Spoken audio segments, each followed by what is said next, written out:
Righty. Good evening, everybody. Welcome to the Economic Development Committee meeting for Community Board 8. I'm Thompson Barnes, and I am the chair of the Economic Development Committee and my co-chair or vice chair. Hi, everybody. My name is Cesar. I'm vice chair for. And if we could just go around, members of the board, introduce yourselves. Start myself. Sure. Hi, I'm Karen Walker. I am a committee member of the Economic Development Committee.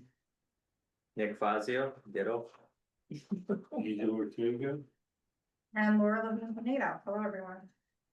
All right, so we have a couple of speakers here this evening. Let's see. Do we have a representative from Shake Shack here yet? Oh, shoot, Still. Nope, that's okay. Got it? And Michael's here, okay, and then Stephen Caruso. Oh, that might be Teresa, okay. Alrighty, so Hi. we will get. Oh, and- sorry. I just want to say Steve is not here. I'm here in his place. Yes, I saw the symbol, I was like, that's her. Okay, so before we get to you guys, we just have a chairperson's report, which isn't much because we've been on break for the summer, so don't have anything to report for now. So now I will just get started with the guest speakers. Let's see. Michael, do you have anything that you need us to screen share or allow you to screen share? No, thank you very much, though. I think I've got it all set. I'm just gonna talk. Okay, so maybe 5 minutes or less if you can. Absolutely. Thank you. Are you Whenever ready? You're ready. Oh, okay, great. I didn't know if we were going around. So, thank you guys so much for having me. I really appreciate it. My name is Michael Tracy, obviously, and I am the Community Enrichment Manager for the Riverdale Y. One of the main parts of my role there is I run their Sunday market.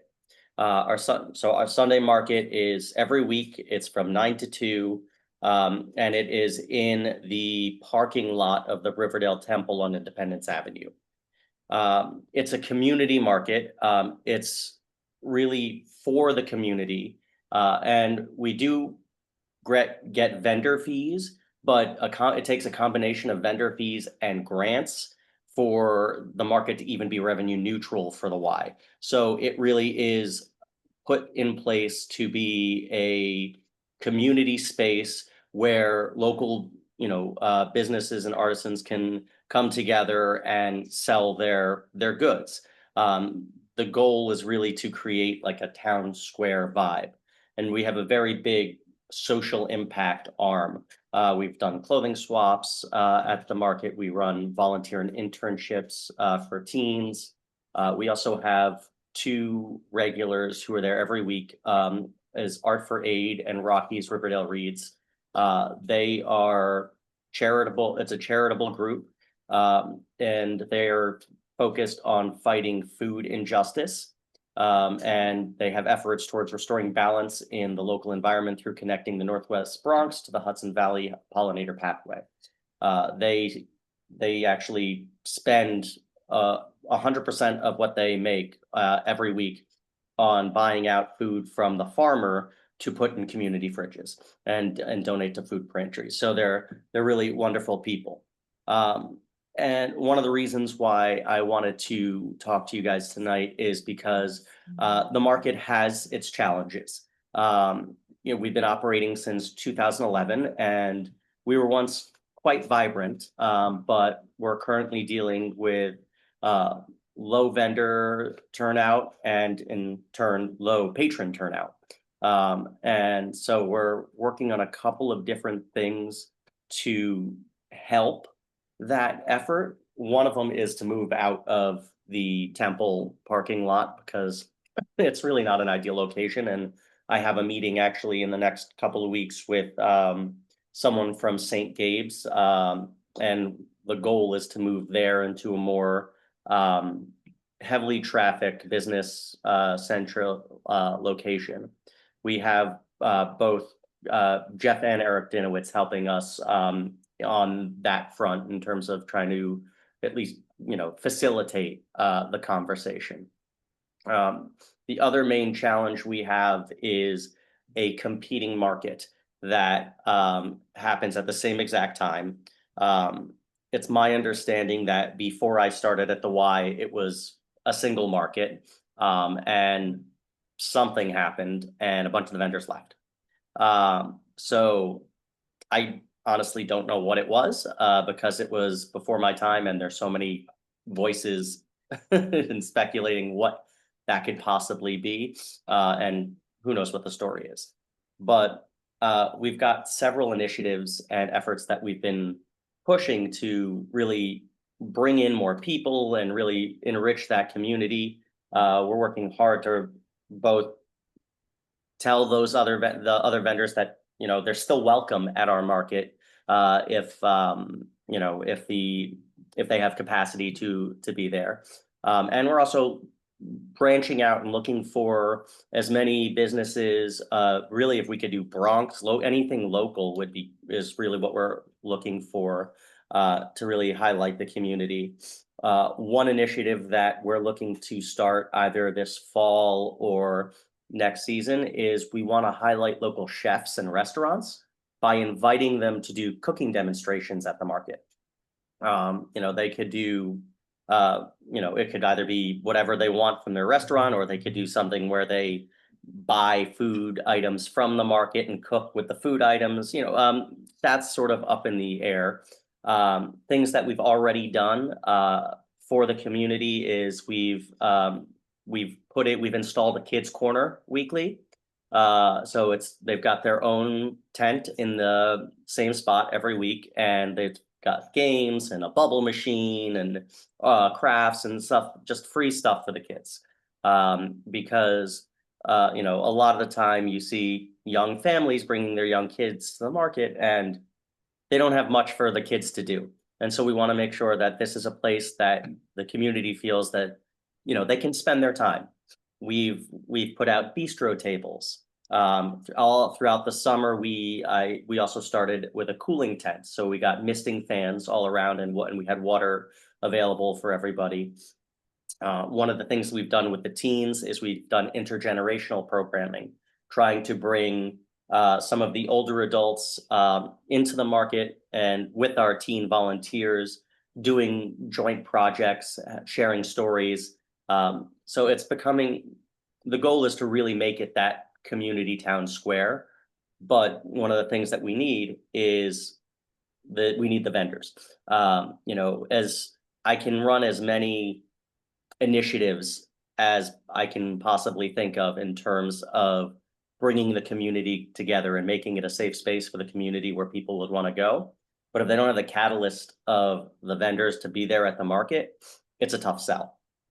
So, we're going to have a fall festival with booths, and we're going to have young entrepreneurs there, with a chance to sell their own products.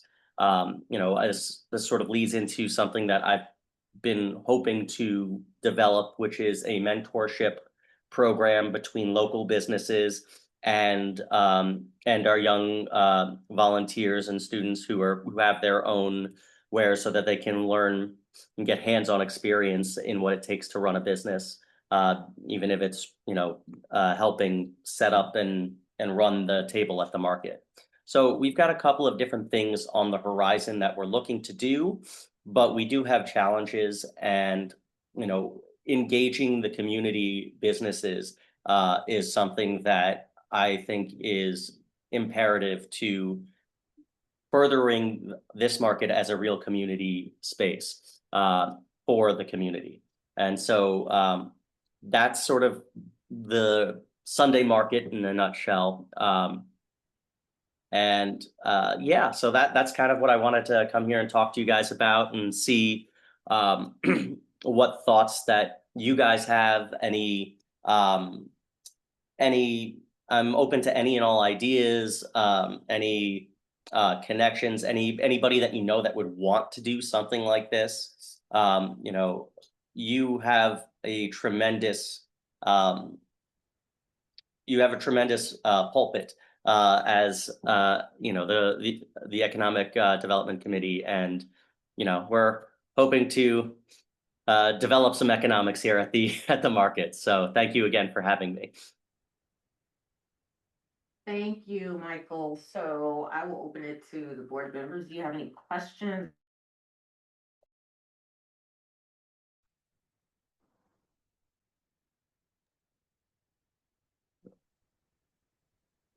I think we're frozen here.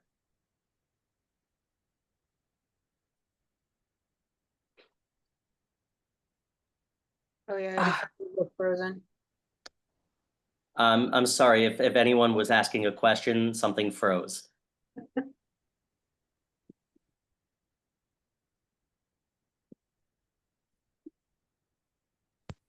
I can still see and hear you. I don't hear anything from the board, though.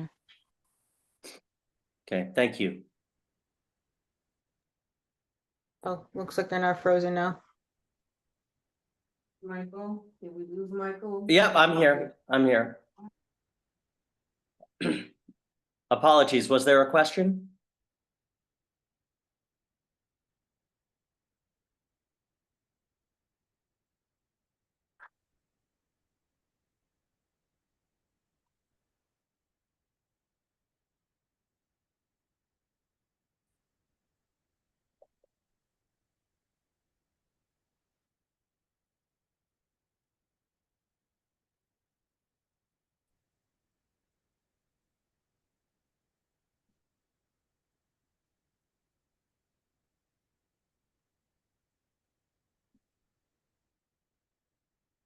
Are we frozen again?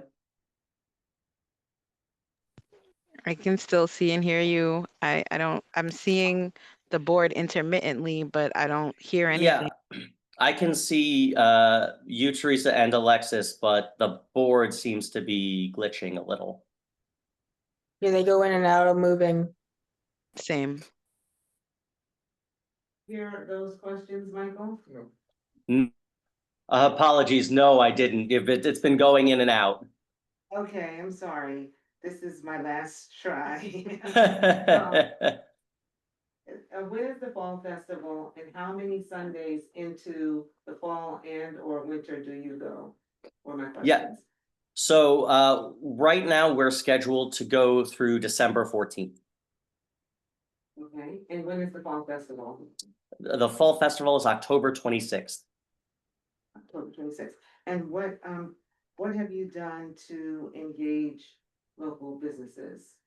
So I've worked with a couple of, beyond going into businesses and talking to them and seeing if they, what interest they might have, which I have done.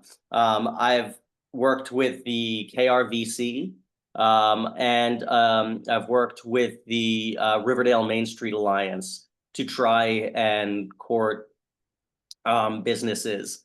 The Riverdale Main Street Alliance was they're all very nice. But he was saying, the gentleman I was speaking to was telling me that a lot of the businesses are not eager to step out of their lane of the brick and mortar. I respect that. I mean, but I think that there is a lot of opportunity, like bagel shops, breads, fruits, these things, any dairy products, eggs, these things go are in huge demand. And any sort of pastries, desserts. Riverdale also has a very large kosher demographic, and there are a lot of kosher restaurants. I've also reached out to the Bronx, some of the vendors from the Bronx Vegan Bazaar. We have someone who is going to be joining us from, I think it's called True to Soul. It's vegan salads and mushrooms and smoothies. And there's nothing not kosher about that. So it's, it all sort of fits in. We're not a kosher market, but you know, we want to make sure that we cater to the entire community, not so we're not saying, you know, it has to be all kosher or anything like that. It's you have a little a vendor here who's kosher, a vendor here is not, you know, make sure that everybody is represented and there's something for everybody. Thank you. Yes. What are some, hi, Michael, how are you? Nick Fazio calling. Thank Hi. you. Nick Fazio here. Thank you so much for running the market. It's, the Y is a great institution on so many different levels. So thank you for all the work that you do. What types of vendors do you have and which, areas or products do you feel that there would be a demand that you can't get vendors for at this point? Absolutely. So right now we have one farmer who does has a small amount of fruit but a lot of vegetables. So we would definitely need fruits. We have a fish vendor who does, you know, he's got branzino, he's got salmon, he's got shrimp. So he's got a bunch of different fish. In the summer, it's tough because he's got a lot of ice and, and want to make sure that the fish stays fresh. We have a couple of cookie vendors. We have you know, artisanal pickles. We've got cheese, and then we have the occasional you know, ad hoc vendors that come, you know, every once in a while. For instance, we've had a couple of distilleries come this past weekend. We've had Cooper's Daughter. And we've had a one that's called Let's Eat Cake, which is a company that specialized in dulce de leche, or not dulce de leche, it was tres leches cakes. And then we have a couple of craft vendors, you know, someone who makes organic soap. There's an eco recycled, you know, very green vendor. Her name is Kay. Her company is Nurture What Matters. And then of course we have Art for Aid and Riverdale Rocky Reed there every week. And that is again the social justice, the fighting food injustice. Every 100% revenue goes to buying out food to put in community fridges and donate to pantries. Those are the regulars. Occasionally we have Sterling Bake Shop, which has a couple of breads, but if we're talking about what we really need, what the community demand would do very well, breads.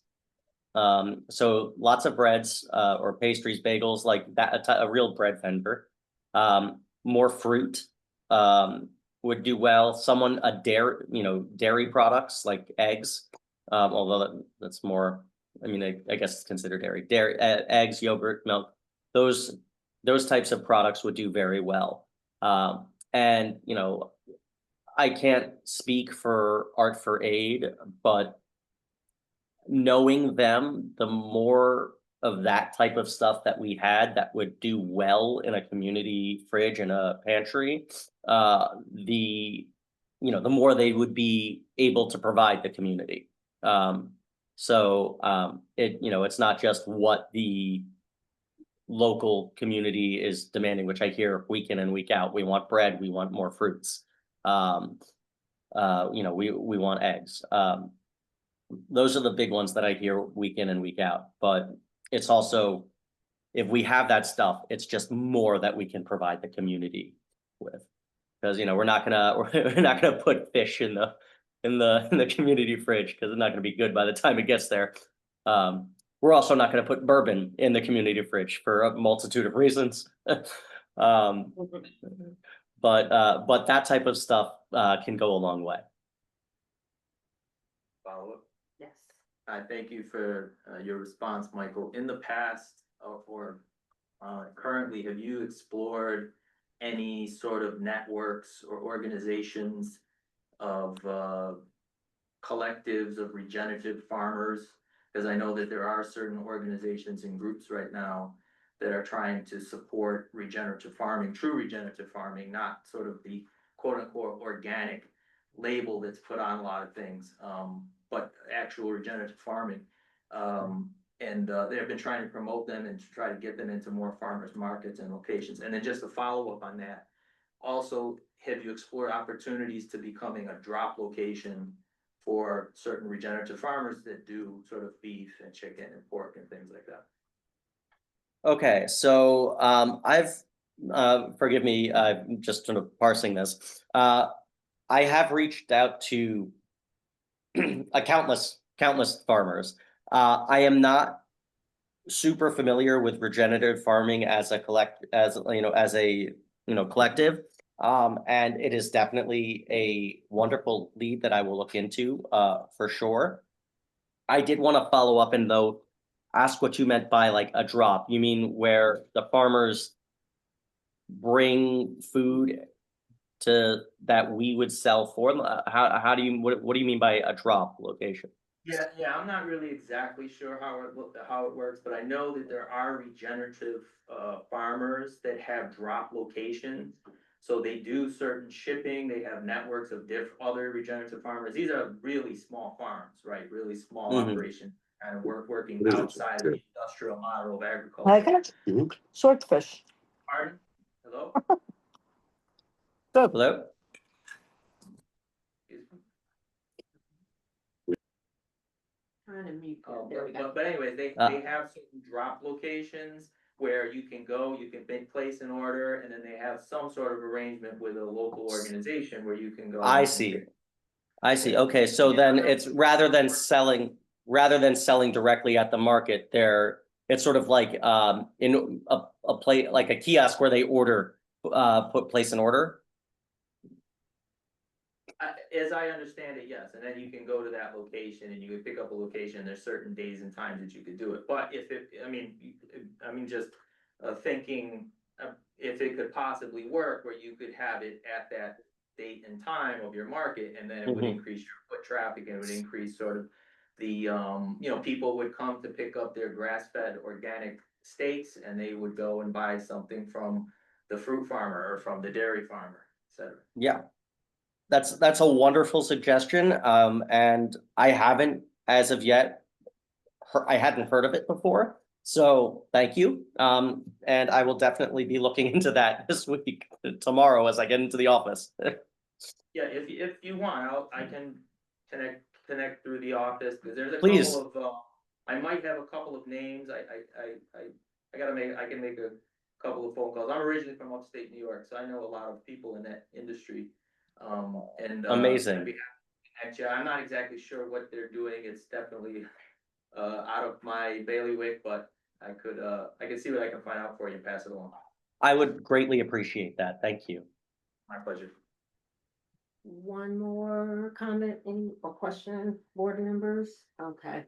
So Michael, I think two things that I would just suggest, if you have, when you get the fall festival flyer, definitely share that with the office so we can share that. Absolutely. You may want to consider coming to the full board meeting and just speaking briefly at the gallery session to a wider audience. And Laura's here, of course, so I know you've been working with her, so you can continue, and she may have some new tips for you for reaching out. And Yeah. Nick said something that made me think about, I remember food co-ops, they're probably existent right now, but I was a food co-op member, they would drop the food at Lehman College, we would order it and just go pick it up, so something similar might be a benefit. Yeah. What are the same thing when you were saying that? Mm-hmm. Yep. Yeah. I forgot about it. Well, thank you so much.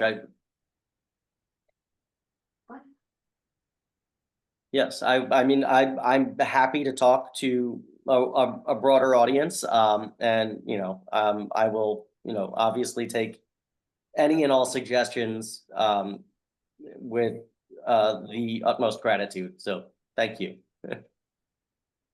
Thanks, Michael, and we will we'll send some stuff over to the office, which we'll get to you. Great. Thank you so much. Thank you. I don't think our Shake Shack people are here, right? Nope. So we have a presentation from Department of Sanitation, Commercial West Zoning. Teresa, you ready? Do you need screen sharing? I am. privileges? Yes, please, if you can. Give me a sec. Sure. I think you should be. Okay, you want to try it? I think you're okay.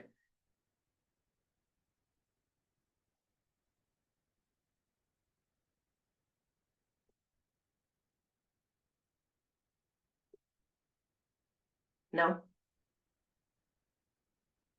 You're on mute. Oh, there you go.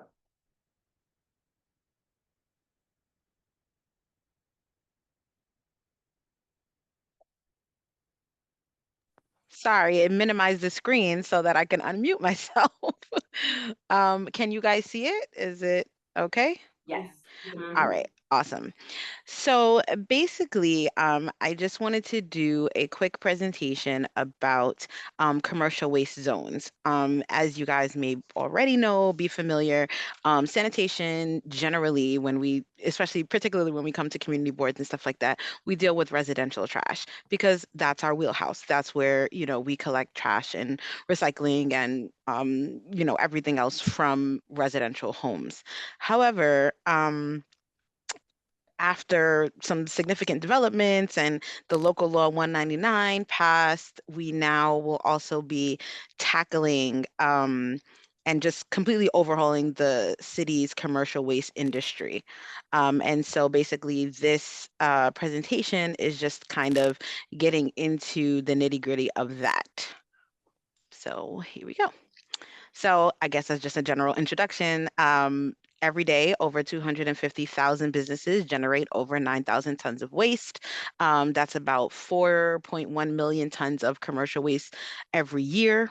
And I guess just fun fact, that would be equivalent to, 2.5 times the amount of concrete used to construct the Empire State Building. So we're talking about a lot of trash, and not just trash, the recycling, all waste commodities, but just a lot that is generated from commercial establishments.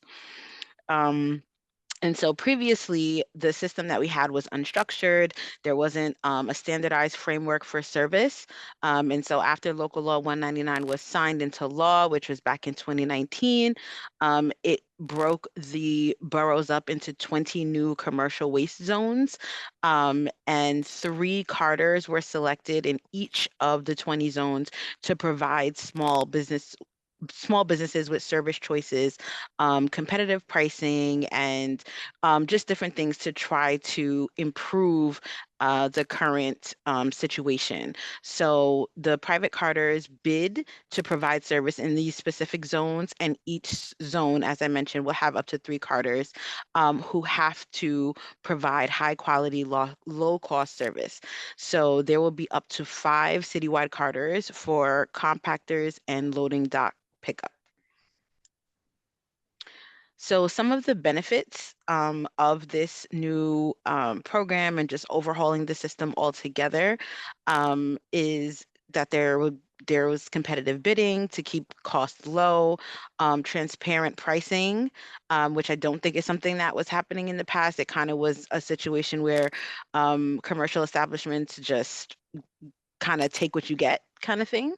And so this introduces just a little bit better, more refined way of dealing with some of the carters. Discounted rates for recycling and organics, stricter customer service standards, increased training, safety standards, grading operational efficiency, less commercial traffic, which is, just good for the residents and people that live in the area, safer, quieter streets, so you don't have multiple vehicles and different carters running up and down all over the place at any given time. It's a much more streamlined situation, which can improve air quality and increase the city's overall recycling and organic rates. So how the rollout is going to happen, it's a 10-phase rollout, which is going to be completed by 2027. The website kind of gives you this timeline, which is here, which, Queen Central, that was already implemented in January of this year. And that kind of covers Jackson Heights, Corona, Elmhurst, Forest Hills, Maspeth, Middle Village, that area of Queens. And now the next to roll out is going to be Bronx East and Bronx West. I want to say your board covers kind of Bronx West, the neighborhoods of Highbridge, Kingsbridge, Marble Hill, Morsania, Morris Heights, Mott Haven. That whole area is going to be implemented, but all of the Bronx is going to be implemented. But they would have the ability to sign up between October 1st and November 30th. And we're going to continue with the rollout in all the other zones that you see listed. So on our website, there is an interactive map for people to find their specific zone, where they are, so that they know when their rollout hits. Again, for the Bronx, this is going to be all in one shot. So everybody in the Bronx is going to happen at the same time. So they don't necessarily need to know that part, because this is happening. They would start the sign up as of October 1st. So some Bronx specific important dates, as I stated, the implementation period, October 1st to November 30th. All contracts between Carters and businesses must be signed by November 30th. And the reason is that, you know, the contract needs to be effective as of December 1st. If it is not signed, and that's also just a little clarification that I wanted to give.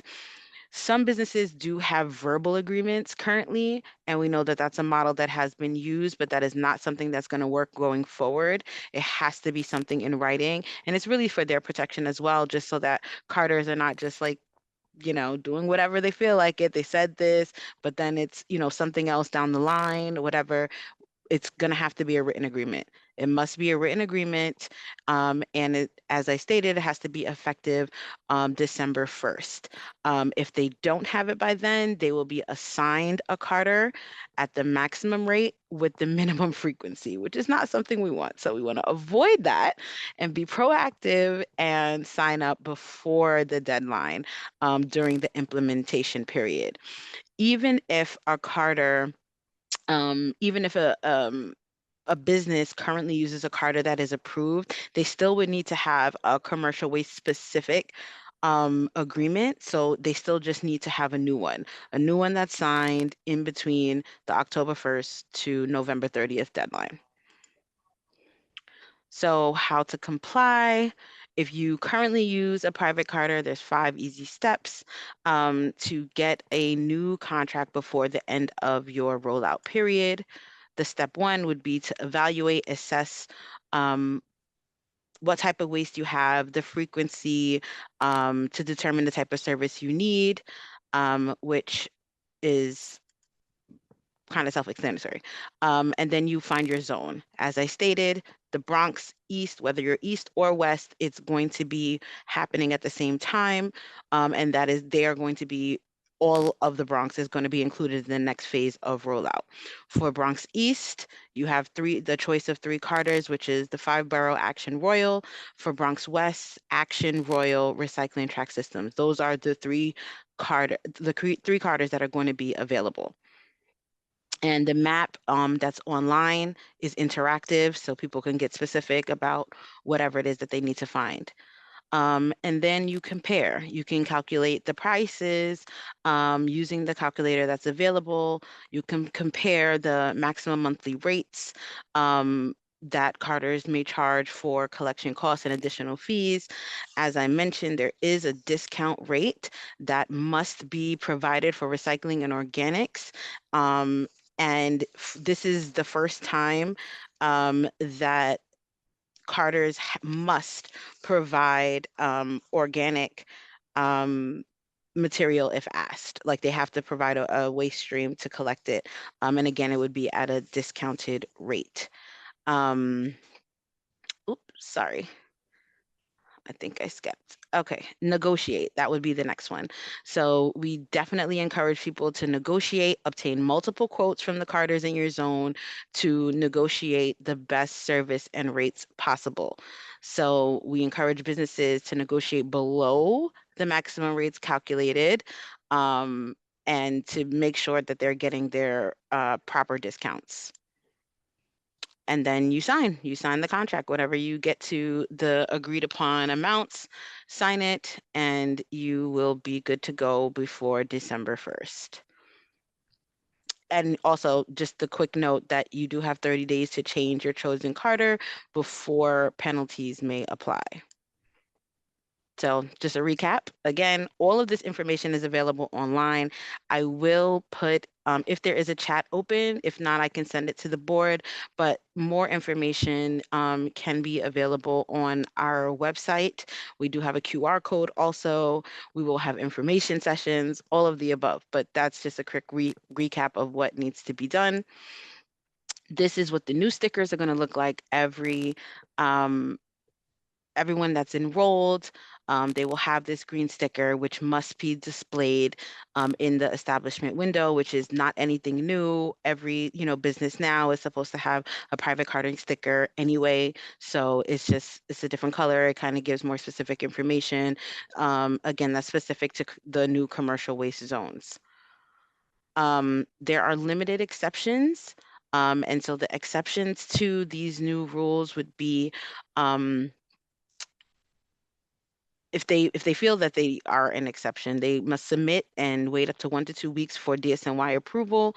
And some of the qualifying properties may include city managed properties, so NYCHA, other city agencies like NYPD, precincts, DOE schools, etc. Also some nonprofit organizations, they may be eligible for free sanitation services or pro-fee services with a fee, essentially. And if you have a question about that, you can reach out to our Bureau of Commercial Waste. They will be happy to, verify one way or the other. But there also are these links I can provide again in the chat or to the board for nonprofits and for professional offices if a business, would like to check on their personal status. And then containerization, something that we rolled out last year. We have businesses containerizing, we have residents containerizing, everybody's containerizing. But the new carders does not apply to businesses that have waste collected from a loading dock. The containers must be removed from the curb by the time the business reopens, and the businesses must be separating their waste. Just a recap of the general rules. Every container must have a lid, and that is both residential and commercial. If you put a container out, make sure it has a lid. And for commercial establishments specifically, the container should be set out 1 hour before closing or after 8 p.m. For recycling and organics, again, with a discount, if you're using a container with a secure lid, it can be set out up to 1 hour before closing or after 8 p.m. If you are using bags for recycling, which is still allowed, bags are still allowed for recycling only, both for residential and for commercial. You must set it out after 8 p.m. only. You do not have the option to set it out earlier than that. And then here are just some free resources for businesses. We are available to do educational site visits, group trainings, tabling events, webinars, which again, we have some that are upcoming that are specific to this whole commercial waste thing. People can ask questions, etc. All on our website. We also can do phone consultations, etc. if people have additional questions. And we also have a plethora of information for businesses, just download materials, stuff if people still have questions about different rules and regulations that are applicable to commercial buildings, what goes where, their signage, and all types of good stuff like that, which again, all on our website. And that's pretty much it. So if there are any questions, happy to answer what I can. Things that are super specific to the commercial waste process. I do not work for the Bureau of Commercial Waste, so I will probably give you, the information where you can sign up for the informational sessions or for any of the resources that are available online. But if there's general stuff, definitely happy to answer. Did I stop sharing? Oh, okay, yeah. Okay, we're good. Anyone have questions, comments? And yes, Teresa, you can send any information to the board and they'll Okay. share that out. Perfect. I do have a quick question, sorry. Hi. Sure. Hi. Hi, so you mentioned December first is the deadline. Is that Bronx specific? If it is, when is the citywide deadline? So it is Bronx specific because the rollout is happening in the Bronx. Now, December 1st is actually the date that the contract has to be effective by. However, the actual sign up deadline is November 30th. So it's from October 1st to November 30th. So the contract needs to be signed by November 30th so that effective December 1st, we now can begin, with the new services. And it's hard to say the exact date for citywide because it's going to be rolled out in the 10 zones. But altogether, it's going to be done across the city by 2027. Thank you. Mhm. Anyone else have questions? Or comments? Alrighty, well, thank you, Teresa. No Appreciate- worries. All right. Thank you guys. And you can stay on if you like, or you can drop off. We still have to go through the rest of the meeting, so totally up to you. All right. No worries. Okay, thank you. All right, next item on the agenda, because I don't think I see the Shake Shack people, so we're moving right along. Roll call. Cesar Provar, Nick Fazio, Here. Bingo Conversation, Laura Levine Pinedo, Here. Angel Ortega. Here. Richard Perez, not sure who that is, he's new. Karen Walker, and Ashley Medina. Here. All right, good deal.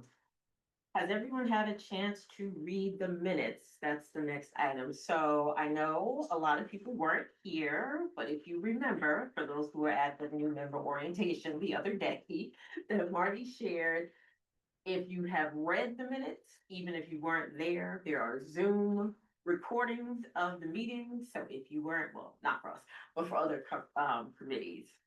But has everyone had a chance to read through these so we can vote on them? Because we have 3 sets of minutes from March, April, and May that have not been approved because we have not had a quorum. Has everyone had a chance to read? I'll take that as a yes. Yes, yes, motion to go on them, elected, approve them collectively. Second. All right, The same. approved. Oh, we didn't have the vote. Okay. We didn't actually have the vote. Oh. We just made a motion Motion to, together. to vote on them all together. Gotcha. All right.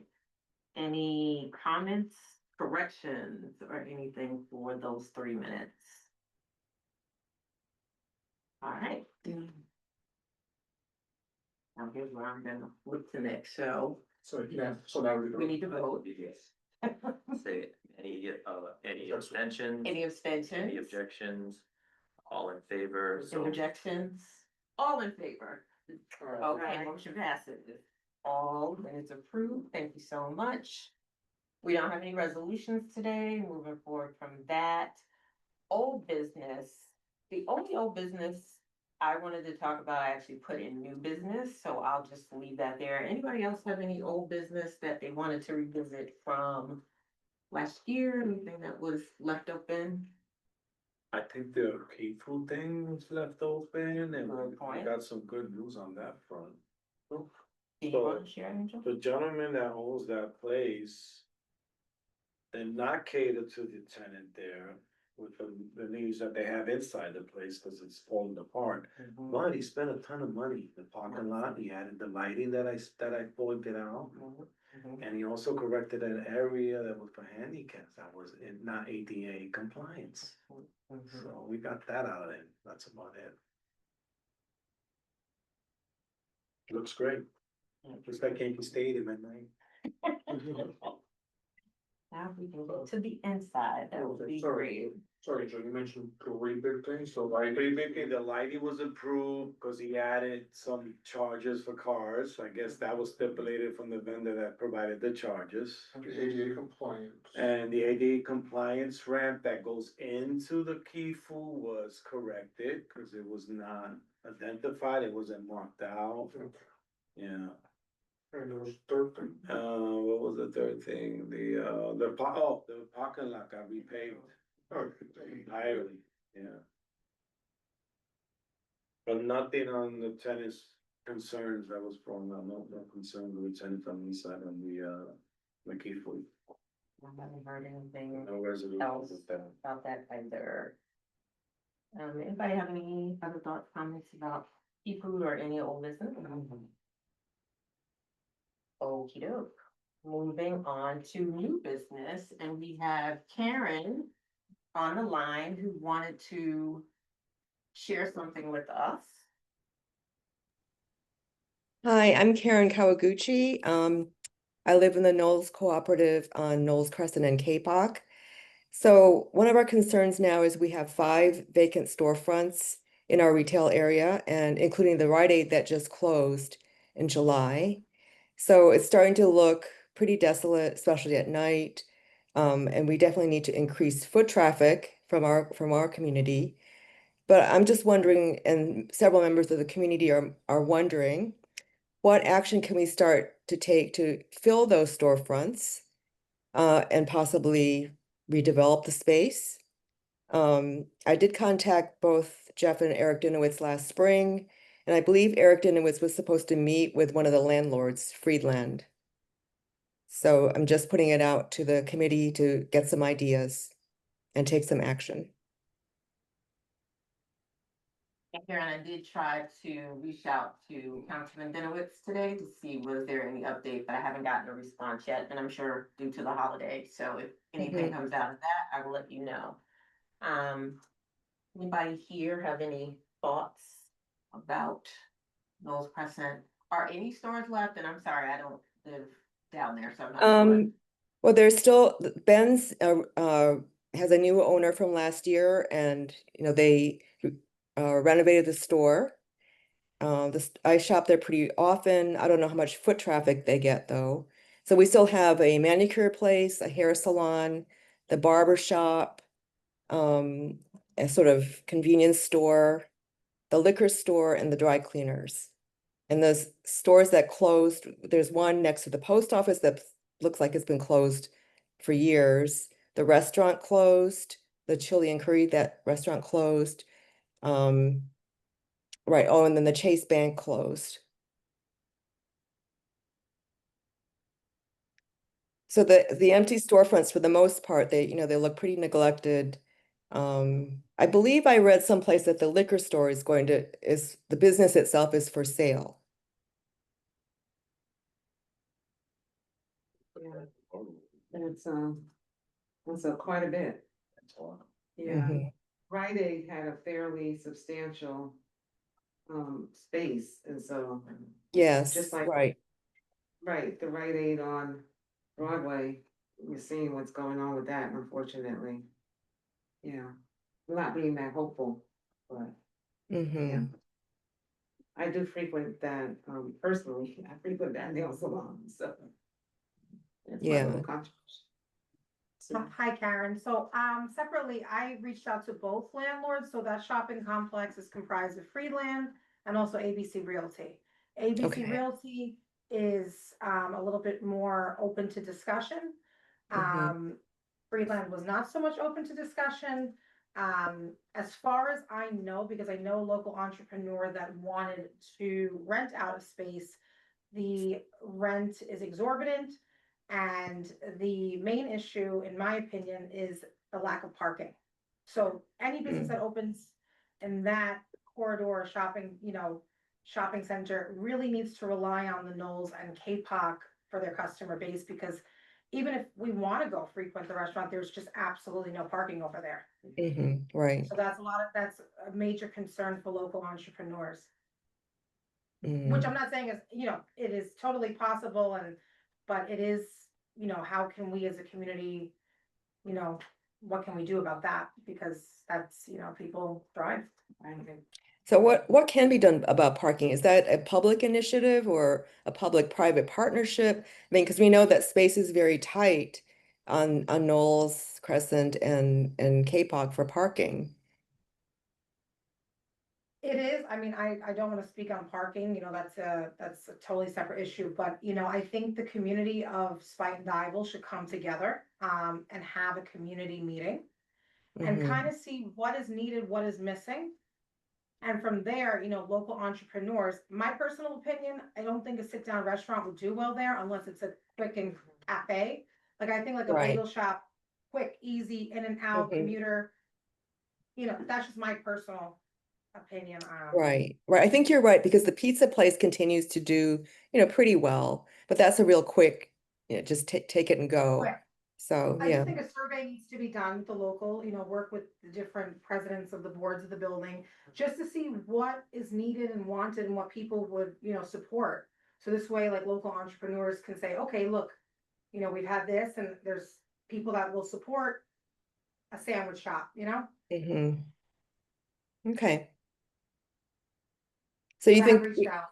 so we should start with the board presidents and, I think Just- a meeting of like the board presidents, to represent each of the buildings that are there, because these Mhm. businesses are gonna have to heavily rely on those buildings for their customers, for sure.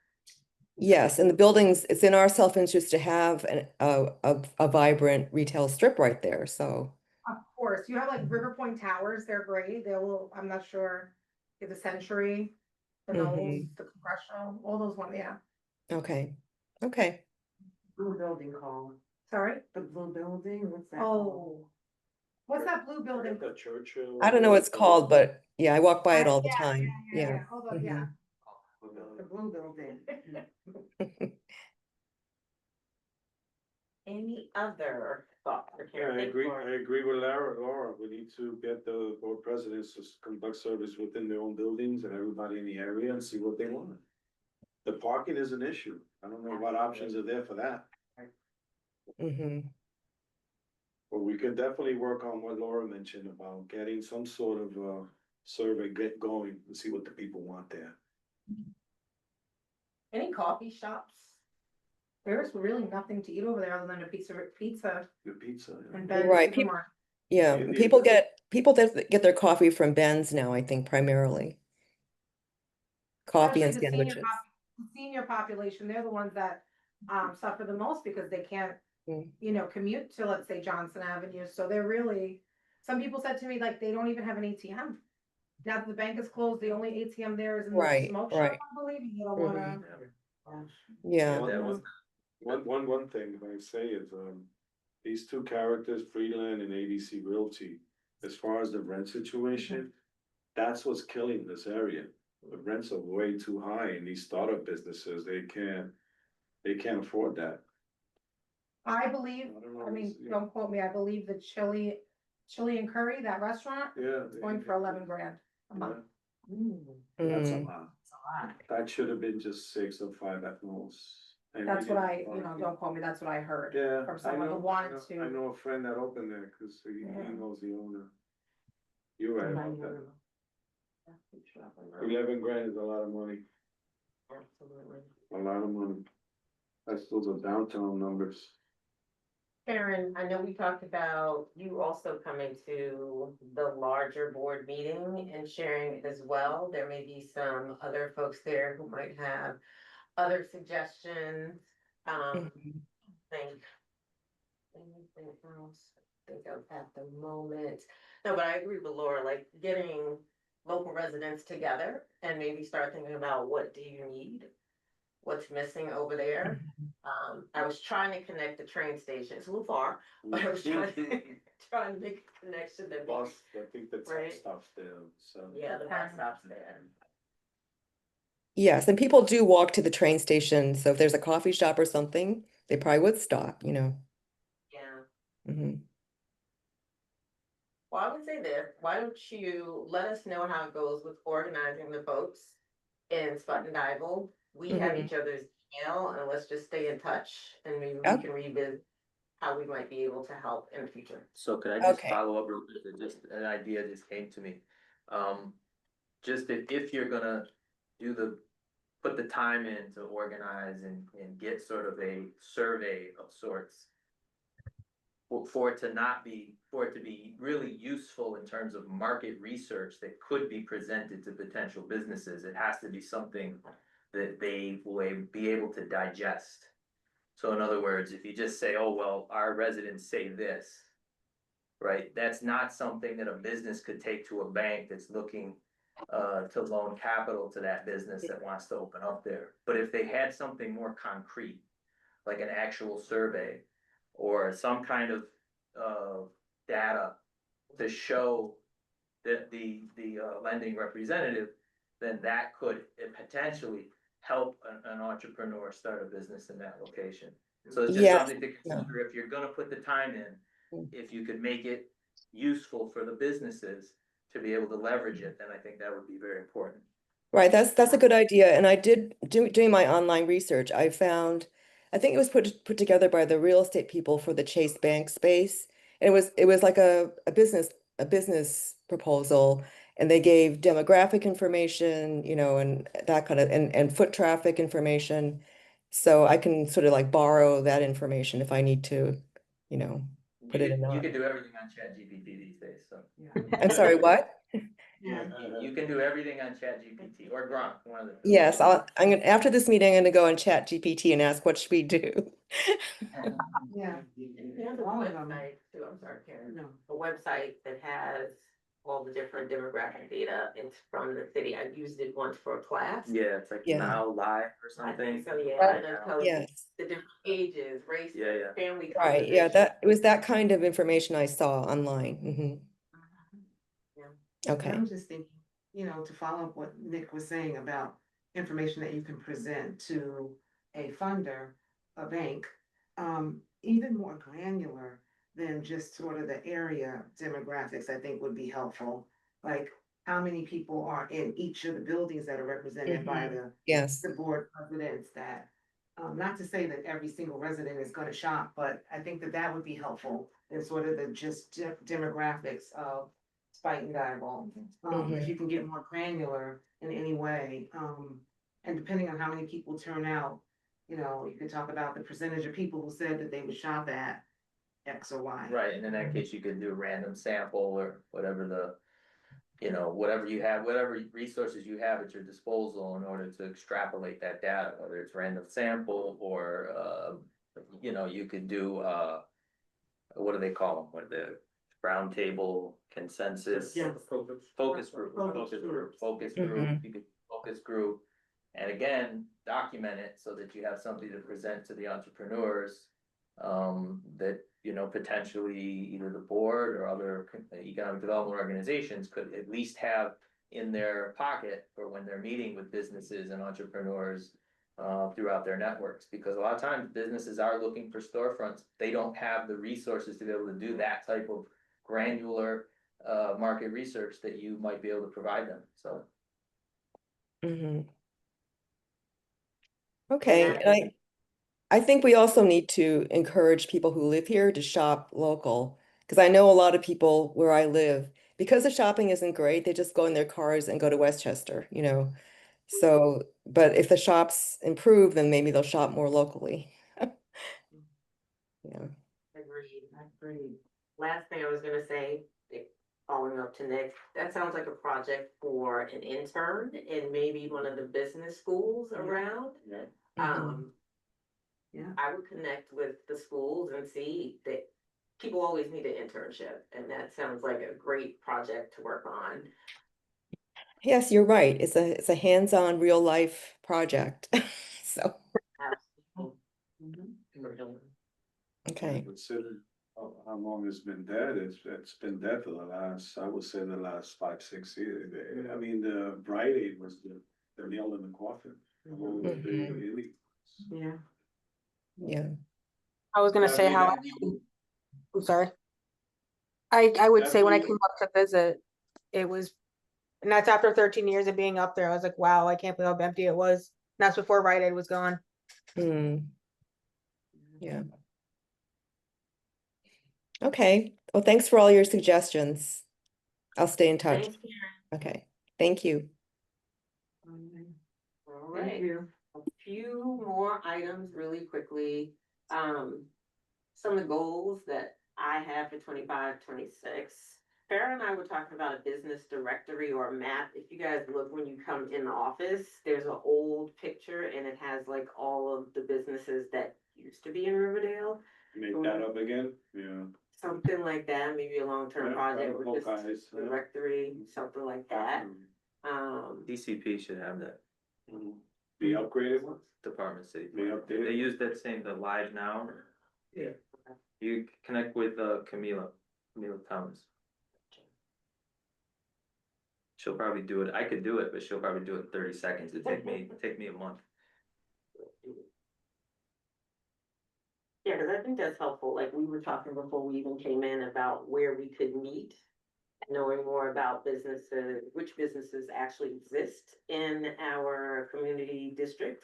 And one of the things I also want, and Karen and I were talking about this, to make sure that we're reaching down the hill because we do cover this entire community. And that's why I highlighted that in the reminder email.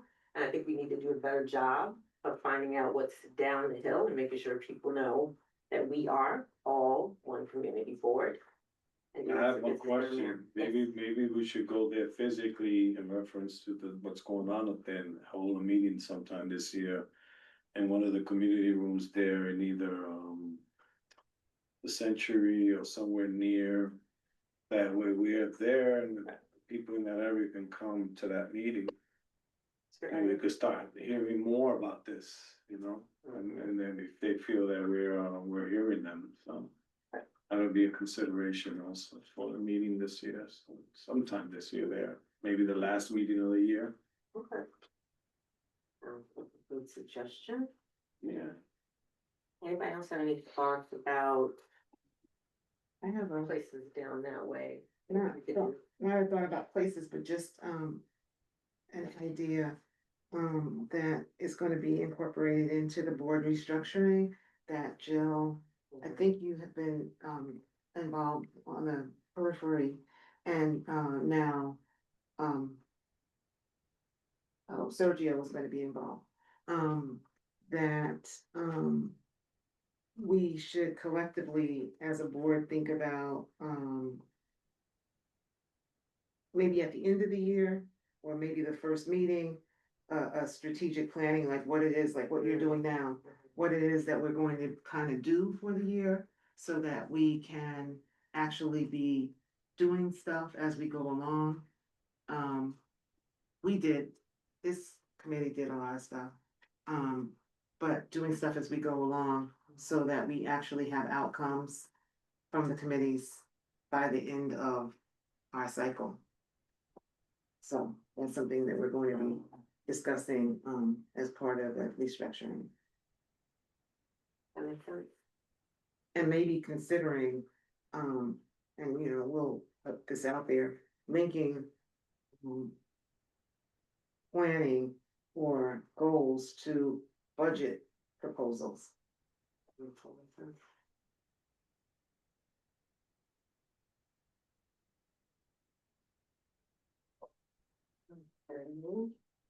So I know, I'm gonna hop down here, participation in CB8 events. I know Farah sends out a lot of emails about different things in the neighborhood. I just wanted to make sure, and I know Laura did was it Bomba? Bomba Fest. Bomba Fest last year, so we'd love to hear more about what that was, but just making sure that we are also out in some of these things and that folks know who we are. As the Economic Development Committee, because I think that a lot of things happen around the neighborhood. We can't all go to all of them at one time, but at least some of us can be present at some of these events. So Laura, maybe at the next meeting, you could tell us a little bit more about Bomba Fest if we're gonna do it next Perfect. year. Sure. All right, sounds good. And to go back to the market, it's very hard, I agree with the Main Street Alliance, the businesses to get out and go on the street and sell, or to work, it's very hard. It's just extra work for them that they don't wanna do many times. Yeah, and it's not that they don't wanna do it, I think it's that it doesn't pay dividends for them. No, Because they have to pay for staff, they have to move locations and things, Yeah. all that costs money and all that's time. right, So it's just not financially worth it for them, and probably if they increase the prices to the rate at which it would make a return, then people might not buy their products, so Exactly. that's the risk that they have to take. I agree. So the last piece of new business, oh, well, that's it. Oh, Farah, Alan Farah. Yes, I'm so happy to hear you talk about us being more involved in events. So, and we would love to be part of Bomba Fest and other events, and I applaud you for the committee if you could get more involved. And again, whatever you want to do, get involved with, let us know at the office and we can arrange everything.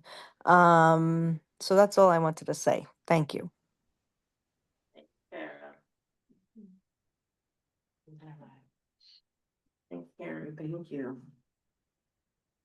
Last item under new business, the corridor walkthrough. So we did not do the last corridor walkthrough last year.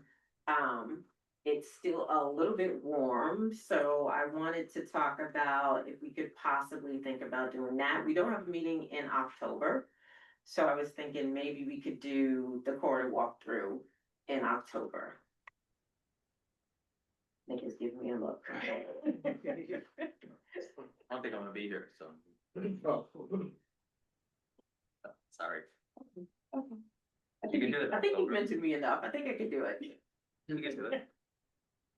What are folks thinking about that? And Laura, I'm sure you know what that is. which corridor? This is the, Which was the last one? it's the Greenwich corridor because it's split between Community Board 7 on the west side of Aqueduct, or east side of Aqueduct, and then we on the west side of Aqueduct have the rest of that corridor. You see businesses, a lot of businesses on the full corridor have been shutting down. We're on our side, it's the AU West Kingsbridge has been up for sale, A number of businesses going straight down Kingsbridge. Also up for sale, and we discussed not doing the full length of our part of the corridor, also because that is still a lot of businesses. It's a lot. Right, of yeah. Yeah, the full They're packed. length of the corridor is around 200 plus businesses. I So believe that our side has about 100, half of those. Right, about half, right, cause we have the north side, Yeah, yeah. so that would still be 100 businesses. Yes. And If you did the whole thing, from one yeah, end to the other, yeah, from our side, yeah, yeah. which is not realistic to go through. Nah, the most I think we've ever done is like 30, Yeah. 31, 32 in a day, and that was a lot. That was a big, yeah, usually 25. 25 to 35. Shoot for that, you could knock them off in like 2 hours, if you have a good solid 2 hours. And Nick, where would we get the list of businesses with the Camila Thomas person? Would you have that? Yeah, DCP. Probably, I think they have it on their, I mean, there's different databases you could look at if you wanted to do it like manually. You could go to NYC Open Data, and then it's through Department of Consumer Affairs and Worker Protections. They have the most up to date because changes every year, businesses come and go. And then you can narrow it down based on zip code and community board and district and all this other stuff. But I'm pretty sure if you just ask DCP, you can just tell them like which street you want. I mean, the AI now is absolutely amazing. That it does basically GIS mapping almost instantaneously, ChatGPT is. which is real demoralizing given that I went to college to learn GIS and I don't read it anymore. Yeah. ChatGPT, AI is gonna make a lot of things obsolete. It's completely useless, but anyways. Okay. Follow up on that. So Laura, I'm assuming you know what we do, but we go out and we visit the businesses. Door to door. Door to door, give them a bag of swag, tell them who we are. We usually go with SBS, right? To provide some support. If they need anything, we can take some notes, try to get them some support and services. So like to do it before it gets cold. Any thoughts? And Nick usually did them on Fridays, right? Yeah, that was just because at that time, that was the consensus with the group of Mhm. how we could get everyone together. Right.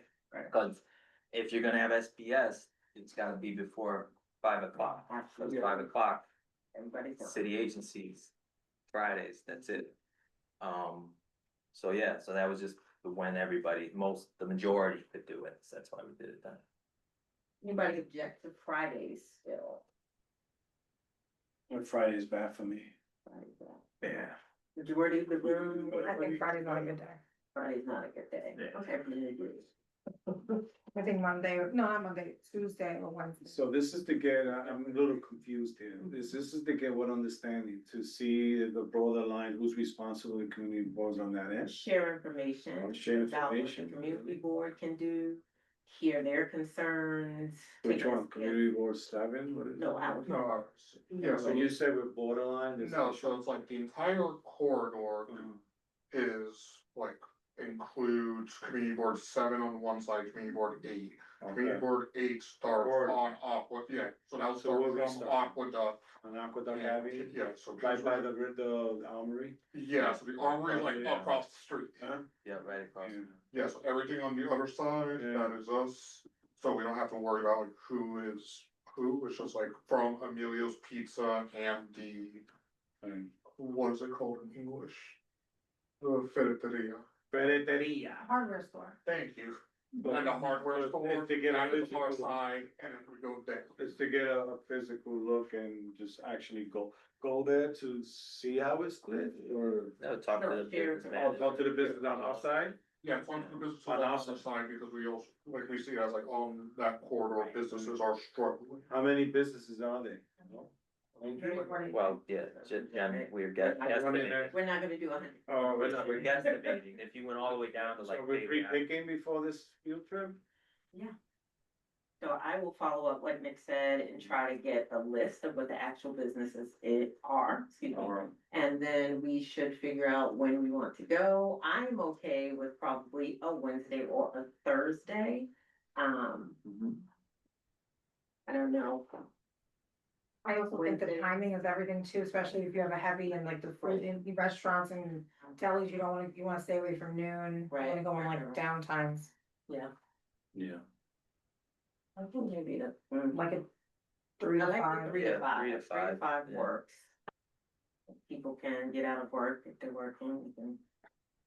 Sneak out, for community business. So I will look at the calendar. Once you get a date, I'll make arrangements if I'm not hold on to the building. Okay. You know, it is basically almost in the middle of the starting of the eating seasons. Total one. Haven't decided yet. If we decide on a Wednesday from 3 to 5, I'll shoot out the dates for the Wednesdays in October and we can make a decision. And the majority of those businesses are Spanish speaking, so we have to make sure that we have some bilingual folks. Yeah, I'm good with that. Yes, I and we will will, assist with that.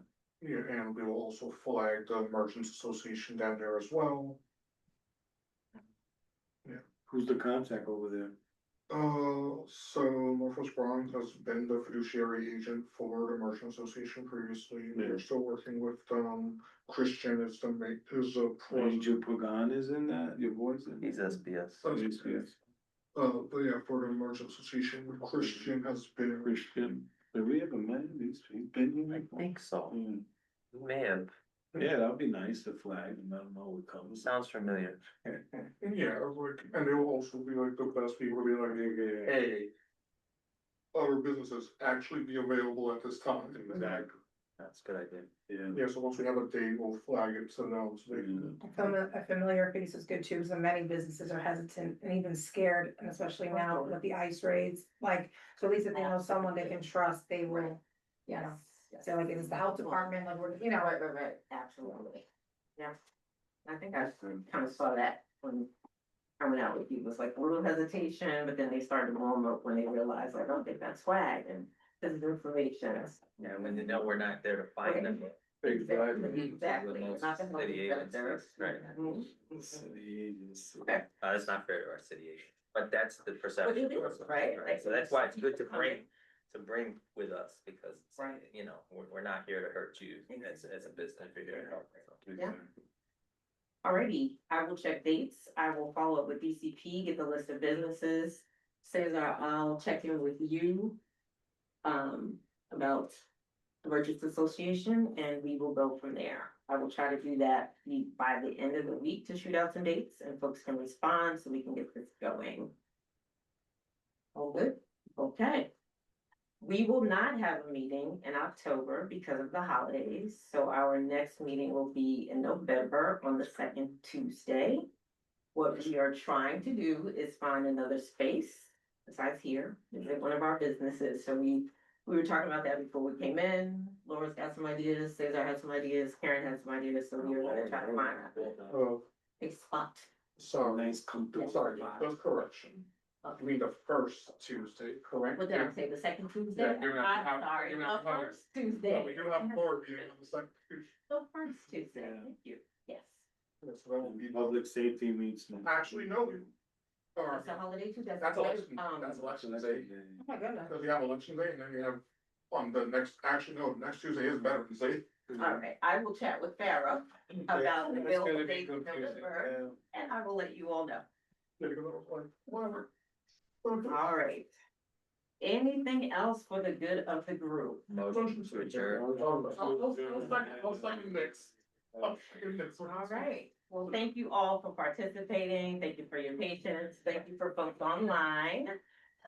Have a good evening, and I will send you all an email. Very good. Thanks to the folks on Zoom, have a good night. Great night, guys. Night. Thanks for a good meeting. Good night. And reporting first. Oh, man.